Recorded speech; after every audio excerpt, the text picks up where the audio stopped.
ধোনির পরে চেন্নাই সুপার কিংসকে নেতৃত্ব কে? চেন্নাইয়ের সিইও বিশ্বনাথ দিলেন আপডেট।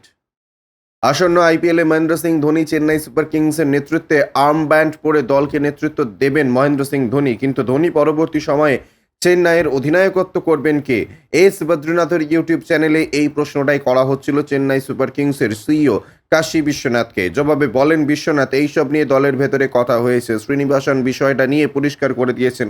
অধিনায়ক ও সহ অধিনায়ক নিয়োগ নিয়ে এখনো আমাদের মধ্যে কথা হয়নি। বিষয়টা কোচ এবং অধিনায়কের ওপরেই ছেড়ে দেওয়া হয়েছে। তারা স্থির করলে তা জানানো হবে শ্রীনিবাসকে। ততক্ষণ পর্যন্ত সবাইকে শান্ত থাকতে বলা হয়েছে। 2022 সালে রবীন্দ্র জাদেজার হাতে চেন্নাই সুপার কিংসের নেতৃত্ব তুলে দেওয়া হয়েছিল, কিন্তু পারফরমেন্সের ধারাবাহিকতা না থাকায় নেতৃত্ব ছেড়ে দেন। অধিনায়কের আর্ম ব্যান্ড ফিরিয়ে দেওয়া হয় মহেন্দ্র সিং ধোনির হাতেই। এবার আইপিএল এখনও শুরু হয়নি।